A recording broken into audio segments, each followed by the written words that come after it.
আজকে আমরা দশম শ্রেণীর প্রথম পর্যায়ক্রমিক মূল্যায়ন 2026-27 শিক্ষাবর্ষের বাংলা বিষয়ের সম্পূর্ণ উত্তর সহ নমুনা প্রশ্নপত্র সেট 3 সম্পর্কে আলোচনা করব। তো চলো এই ভিডিওতে আমরা দেখে নিই ক্লাস 10-এর ফার্স্ট ইউনিট টেস্ট 2026-27 বেঙ্গলি সাবজেক্টের এই কোশ্চেন পেপার এবং তার উত্তরগুলো। তো ফার্স্ট সামেটিভ এক্সামে তোমাদের 40 নম্বরের পরীক্ষা হয় এবং সময় থাকে 1 ঘন্টা 30 মিনিট। যদি এই প্রশ্নদের পিডিএফগুলো তোমরা পেতে চাও আমাদের অ্যাপটিকে ডাউনলোড করবে। সহজ লেসন অ্যাপের লিঙ্ক ডেসক্রিপশন বক্সে দেওয়া আছে এবং পেইড কোর্সের মধ্যে এর পিডিএফ ফাইলগুলো দেওয়া থাকবে, চাইলে তোমরা সেখান থেকে নিতে পারো পিডিএফগুলোকে। দেখো 1 নম্বর দাগে বলা হচ্ছে সঠিক উত্তরটি বেছে নাও। যে কোনো এখানে 7টি প্রশ্নের উত্তর লিখতে হবে। 1 × 7 = 7। 1 নম্বর দাগে কথায় বলে, কথায় কি বলে? কালি কলম মন লেখে 3 জন, ক অক্ষর গোমাংস, কলমে কায়স্থ চিনি, গফিতে রাজপুত, কালি নেই কলম নেই বলে আমি মুন্সি। তো সঠিক উত্তরটা কী হবে? কথায় বলে। তো কথায় বলে কালি কলম মন লেখে 3 জন, এটা সঠিক উত্তর হবে। শূন্য বিভক্তির চিহ্ন কোনটি? এ, কে, অ না এ? তো শূন্য বিভক্তি হচ্ছে অ, এটা হচ্ছে শূন্য বিভক্তির চিহ্ন। তারপর হচ্ছে ধরে গেল আগুন কোথায়? আগুন ধরে গেল ঘন অরণ্যে, ফসলের ক্ষেতে, সমস্ত সমতলে, জনবসতিতে। সঠিক উত্তর হবে সমস্ত সমতলে। এরপর মেসোর উপযুক্ত কাজ হবে সেটা। কে কথাটি বলেছিল? তপন, ছোটো মাসি, সেজো কাকি না মেজো মামা? তো কথাটা কে বলেছিল? উত্তর হবে ছোটো মাসি।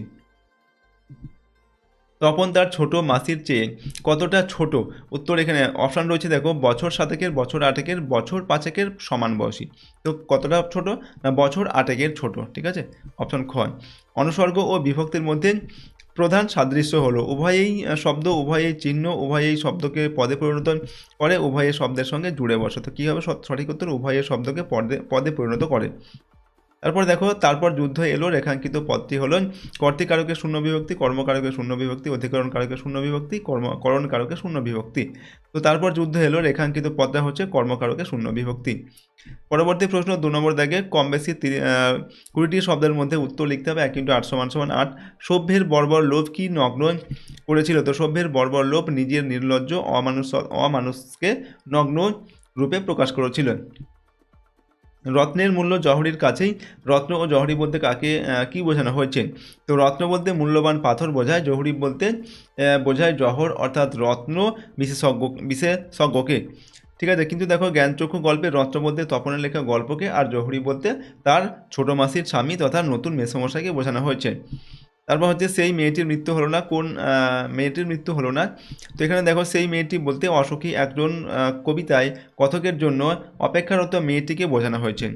তারপরের প্রশ্ন হচ্ছে তার 4 খণ্ড রামায়ণ কপি করে একজন লিপিকর অষ্টাদশ শতাব্দীতে কী কী পারিশ্রমিক পেতেন? তো অষ্টাদশ শতকে একজন লিপিকর 4 খণ্ড রামায়ণ কপি করে পেতেন নগদ 7 টাকা, কিছু কাপড় আর মিঠাই। আয় আরও বেঁধে বেঁধে থাকে কবিতায় আমরা কারা? তো আয় আরও বেঁধে বেঁধে থাকে কবিতায় আমরা হলো সাধারণ মানুষ। গায়ক গান গাইছে নিম্নরেখ পদটি কোন ধরনের কর্তা?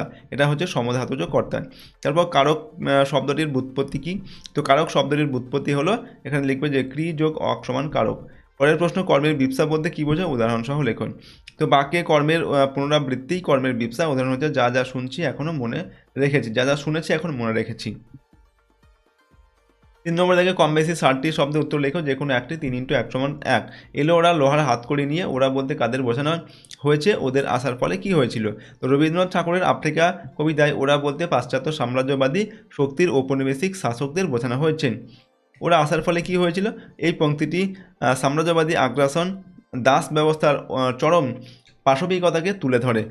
মানুষরূপী হিংস্র বর্বরের দল লোহার হাতকড়ি নিয়ে এসে আফ্রিকার অসহায় সরল মানুষদের কৃতদাসে পরিণত করে। শ্বেতাঙ্গ সাম্রাজ্যবাদীদের বর্বর লোভ এবং তাদের আগ্রাসনে আফ্রিকার শৃঙ্খলিত হওয়ার ঘটনাকে কবি এভাবে প্রকাশ করেছেন। তারপরে দেখো আমাদের ইতিহাস নেই। ইতিহাস বলতে বক্তা কি বোঝাতে চেয়েছেন? ইতিহাস না থাকার কারণ ব্যাখ্যা করে। তো আয় আরও বেঁধে বেঁধে থাকে কবিতায় সমগ্র পৃথিবীর অগণিত অসহায় সাধারণ মানুষের প্রসঙ্গে কবি শঙ্খ ঘোষ এই উক্তিটি করেছেন। যুগে যুগে আমরা সাধারণ মানুষরা বঞ্চিত হয়ে চলেছি, ক্ষমতাবানদের দ্বারা নিয়ন্ত্রিত। ইতিহাসে এই উপেক্ষা ও বঞ্চনার কথা কোথাও লেখা নেই। জীবন মৃত মানুষের অস্তিত্ব তুচ্ছ হওয়ায় তাদের কথা ইতিহাসে বিস্তৃত বা ইতিহাসে লেখা থাকে না। তারপর দেখো 4 নম্বর দেখে কম বেশি 60 শব্দে নিচের উত্তর লিখতে হবে আর কি, যে কোনো একটি। প্রশ্নের মান 3 নম্বর। জ্ঞানচক্ষু খুলে গেল তপনের, তপনকে এখানে কোন প্রসঙ্গে তার জ্ঞানচক্ষু খুলে গেল বলা হয়েছে? তো আশাপূর্ণা দেবীর জ্ঞানচক্ষু গল্পের নায়ক হলো তপন। তপনের ছোটো মাসির বিয়ে হওয়ার পর তপন যখন জানতে পারে তার নতুন মেসো একজন লেখক এবং তার অনেক বই ছাপা হয়েছে, তখন সে দেখে লেখকও তার বাবা মামাদের মতোই সাধারণ জীবনযাপন করে। এই উপলব্ধিতে তার প্রাথমিক জ্ঞানচক্ষু উন্মোচিত হয়। তারপর বুকের রক্ত ছলকে ওঠে তপনের বুকের রক্ত ছলকে ওঠার কারণ কি প্রসঙ্গ উল্লেখ সহ আলোচনা করো। তো এটার আমরা প্রথম উৎসটা লিখছি। আশাপূর্ণা দেবী রচিত জ্ঞানচক্ষু গল্প থেকে প্রদত্ত অংশটি গৃহীত হয়েছে। এরপর প্রসঙ্গটা কি না, তপনের লেখা গল্পটি পত্রিকায় ছাপানোর প্রতিশ্রুতি দিয়ে মেসোমশাই সেটি নিয়ে চলে যান। ছাপার অক্ষরে স্বরচিত গল্পটি দেখার আশায় তপন অপেক্ষা করতে থাকে, কিন্তু দীর্ঘদিন অতিবাহিত হলেও কোনো সংবাদ আসে না। বিষণ্ণ তপন ধীরে ধীরে গল্পটি সম্পর্কে সব আশা ছেড়ে দেয়। ঘটনার বর্ণনা। এমন সময় তপনের মাসি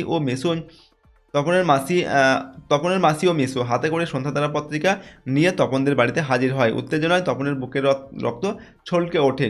পত্রিকা দেখেই সে অনুমান করে যে এই পত্রিকাতেই তার লেখা গল্পটি ছাপা হয়েছে। নিজের লেখা গল্প বাংলার হাজার হাজার ছেলে মেয়ের হাতে ঘুরবে, এই অলৌকিক ঘটনা কি সত্যিই ঘটেছে, এটা ভেবেই সম্ভব অসম্ভবের দোলাচলে দ্বিধাগ্রস্ত হয়ে পড়ে তপন। 5 নম্বর থেকে কম বেশি 150 শব্দে যে কোনো একটি প্রশ্নের উত্তর লিখতে হবে। প্রশ্নের মান 5 নম্বর। তো দেখো প্রশ্নটা কী রয়েছে 5-এর 1-এর দাগে। দাঁড়াও, এই মানহারা মানবীর দ্বারে কাকে মানহারা মানবী বলা হয়েছে, তার কাছে ক্ষমা চাইবার কারণ ব্যাখ্যা করো।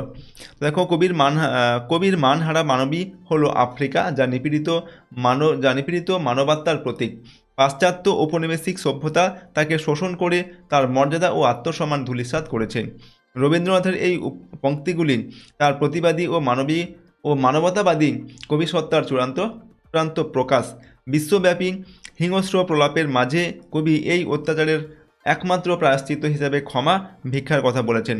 মানবতার পুনঃপ্রতিষ্ঠার লক্ষ্যে ক্ষমা ও সহিষ্ণুতার এই আহ্বানই সভ্যতার শেষ পূর্ণবাণী।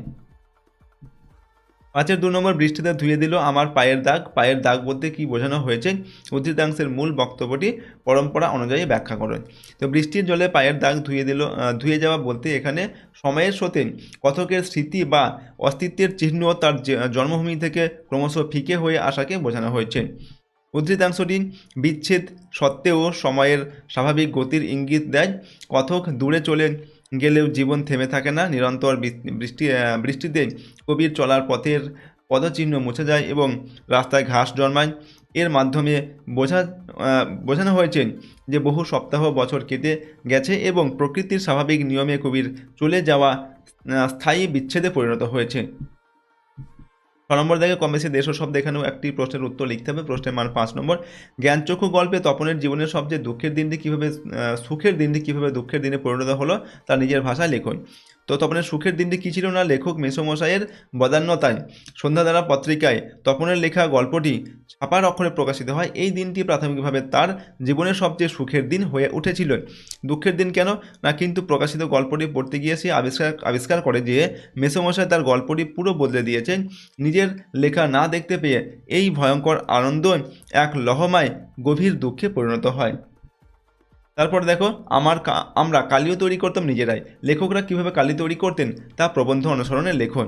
তো লেখক শ্রীপান্ত তার হারিয়ে যাওয়া কালি কলম প্রবন্ধে কলম এর কথা বলতে গিয়ে প্রাচীন কালের দুটি পদ্ধতির কথা বলেছেন। অর্থাৎ প্রাচীন কালি তৈরির দুটি পদ্ধতির কথা এখানে তিনি উল্লেখ করেছেন। তো প্রথম হচ্ছে 1 নম্বর, প্রাচীন আয়োজন নির্ভর পদ্ধতি। এই পদ্ধতিতে প্রথমে তিল, ত্রিফলা অর্থাৎ হরিতকি, বহেড়া, ত্রিফলা বলতে হরিতকি, বহেড়া আর হচ্ছে আমলকি, এগুলোকে লোহার পাত্রে ছাগলের দুধে ভিজিয়ে রাখা হতো। তারপর একটি লোহার দণ্ড দিয়ে ঘষে টেকসই কালি তৈরি করা হতো। এই কালি এতটাই মজবুত হতো যে লেখার পাতা ছিঁড়ে গেলেও কালি উঠতো না।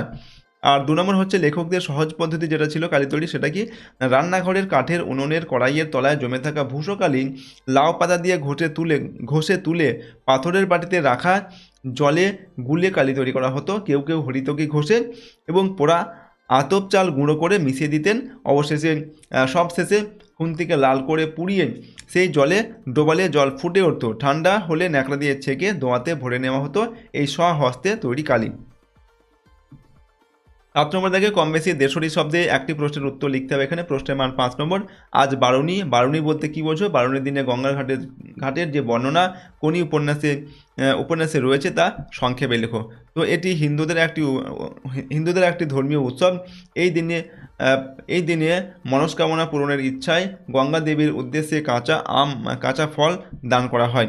পুণ্যার্থীর ভিড়। বারুণীর দিন গঙ্গার ঘাটের দৃশ্যটি ছিল একদিকে পুণ্যার্থী ও অন্যদিকে নিম্নবিত্ত ছেলেদের জীবন সংগ্রামের ছবি। পুণ্যার্থীরা স্নানান্তে কাদা মারিয়ে বিরক্তি প্রকাশ করে ডাঙায় ওঠে। ছেলেদের সংগ্রাম। একদল নিম্নবিত্ত ছেলে তীব্র প্রতিদ্বন্দ্বিতা করে গঙ্গার জলে উৎসর্গকৃত সেই আম সংগ্রহ করে বাজারে কম দামে বিক্রি করে। অন্যান্য দৃশ্য কী ছিল? অনেকে ঘাটে বসে থাকা বামুনদের কাছে পয়সার বিনিময়ে কাপড় জামা রাখে। পুণ্যার্থীরা রাস্তার ধারে দেবদেবীর মাথায় জল ঢালতে এবং নিত্য প্রয়োজনীয় জিনিসপত্র কিনে দ্রুত বাড়ির দিকে রওনা হয়। তাতে 2 নম্বর, মার খেয়ে ইস্পাত হয়ে উঠতে হবে। কোন প্রসঙ্গে কথাটি বলা হয়েছে? ইস্পাত হয়ে ওঠার ব্যাপারটি ব্যাখ্যা করো। তো মতি নন্দীর কোনি উপন্যাসে প্রশিক্ষক ক্ষিতিশ সিংহ জানতেন সাঁতারু হিসাবে কোনিকে বিশ্বমানের করে তুলতে হলে তার শারীরিক ও মানসিক সহন ক্ষমতা বৃদ্ধি করা জরুরি। কোনিকে যন্ত্রণার মধ্যে দিয়ে কঠোর অনুশীলনে অভ্যস্ত করে তুলতে এবং যে কোনো প্রতিকূলতায় ভেঙে না পড়ার মতো কঠোরতা অর্জনের লক্ষ্যেই ক্ষিতিশ তাকে ইস্পাত করে তুলতে চেয়েছিলেন। তারপর দেখো, ক্ষিতিশ মনে করতেন যন্ত্রণা এড়িয়ে গেলে সাফল্য আসে না, বরং যন্ত্রণাকে জয় করতে শিখলেই শ্রেষ্ঠত্ব অর্জন করা সম্ভব। তাই দীর্ঘ সময় সাঁতার কাটার ক্লান্তিতে কোনি যখন ভেঙে পড়তো তখন ক্ষিতিশ তাকে লড়াই চালিয়ে যাওয়ার প্রেরণা দিতেই কথাগুলি বলেছিলেন। তার মূল উদ্দেশ্য ছিল কোনি যেন শারীরিক কষ্টকে নিজের শক্তিতে রূপান্তরিত করে এবং যন্ত্রণাকে তুচ্ছ জ্ঞান করে লক্ষ্যভেদে অবিচল থাকে। এভাবেই কঠিন সাধনার মাধ্যমে তিনি কোনিকে চ্যাম্পিয়ন হিসেবে গড়তে চেয়েছিলেন। 8 নম্বর থেকে চলিত গদ্যে এখানে অনুবাদ করতে হবে। প্রশ্নের মান 4 নম্বর দেওয়া আছে। এখানে কি রয়েছে দেখো, man is an animal which is much weaker than other animal. He has not the strength of the elephant, not the speed of the horse, but he has a mind such as not other animal has. By this superior intelligence, man has learned to teach and to catch and tame natural forces like wind, fire, steam, and electricity. He has used these powers as his servants. ওকে, দেখো এটার আমাদের এর বাংলা অনুবাদটা করতে হবে। এর বাংলা অনুবাদটা কি? মানুষ এমন এক প্রাণী যেখানে অন্যান্য প্রাণীদের থেকে অনেকখানি দুর্বল। মানুষ কিন্তু অন্যান্য প্রাণীদের থেকে দুর্বল। তার হাতির মতন শক্তি নেই, ঘোড়ার মতো গতিও নেই, কিন্তু তার মন আছে যা অন্য প্রাণীর নেই। তার উন্নততর বুদ্ধিমত্তার সাহায্যে মানুষ অধিকার ও আয়ত্ত করতে শিখেছে। বাতাস, আগুন, বাষ্প এবং বিদ্যুতের মতো প্রাকৃতিক শক্তিকে এগুলো জয় করতে শিখেছে মানুষ। এই সমস্ত শক্তিকে সে তার আজ্ঞাবাহী ভৃত্যের মতো ব্যবহার করতে পারে। ওকে, তো এটা আমরা এর বাংলা অনুবাদটা এভাবে লিখতে হবে। তো এই ভিডিওটা তোমাদের ক্লাস 10-এর প্রথম পর্যায়ক্রমিক মূল্যায়ন 2026-27 শিক্ষাবর্ষের বাংলা বিষয়ের একটি কোশ্চেন পেপারের আমরা সম্পূর্ণ উত্তর নিয়ে আলোচনা করলাম। প্রশ্নোত্তরগুলো তোমরা ভালোভাবে প্র্যাকটিস করবে এবং মুখস্থ করবে। তো 3 নম্বর সেট বা 3টে সেট আমি তোমাদের দিলাম, আরও 2-1টি সেট আমি দেবো। সেটগুলি তোমরা ভালোভাবে প্র্যাকটিস করবে। এর মধ্যে থেকে তোমাদের কিন্তু ফার্স্ট সামেটিভ এক্সামের পরীক্ষায় তোমরা এই সেটগুলোর মধ্যে থেকে প্রশ্ন দেখবে কমন পাবে। এবং এই সমস্ত প্রশ্নের উত্তর যে PDF ফাইল সেগুলো পেতে চাইলে আমাদের অ্যাপটিকে ডাউনলোড করবে। সহজ লেসন অ্যাপের লিঙ্ক ডেসক্রিপশন বক্সে দেওয়া আছে। এবং অ্যাপটিকে ইনস্টল করে তোমাদের প্রথমে রেজিস্টার করতে হবে। নাম, phone number, email ID, city হচ্ছে নিজের এলাকার নাম লিখবে এবং পাসওয়ার্ড হচ্ছে নিজের মতো তৈরি করে লিখতে হবে। তারপর রেজিস্টার করে পরের বার তোমাদের লগ ইন করতে হবে same phone number same password দিয়ে। এবং লগ ইন করার পর তোমরা অ্যাপের মধ্যে থেকে ফ্রি কোর্স এবং পেড কোর্স যেগুলো রয়েছে সেগুলো চাইলে সেখান থেকে তোমরা ব্যবহার করতে পারো। যদি আমাদের এই চ্যানেলে তোমরা নতুন হও, চ্যানেলটিকে প্লিজ সাবস্ক্রাইব করবে, বেল আইকনে প্রেস করে অল অপশানটিকে সিলেক্ট করবে এবং ভিডিওটিতে লাইক করবে। ভিডিওটি বন্ধুবান্ধবের সঙ্গে অবশ্যই শেয়ার করবে, কমেন্ট বক্সে নিজেদের মতামত লিখবে। তো আজকে আমরা এই ভিডিওটি এখানে শেষ করছি। সম্পূর্ণ ভিডিওটি দেখার জন্য অসংখ্য ধন্যবাদ।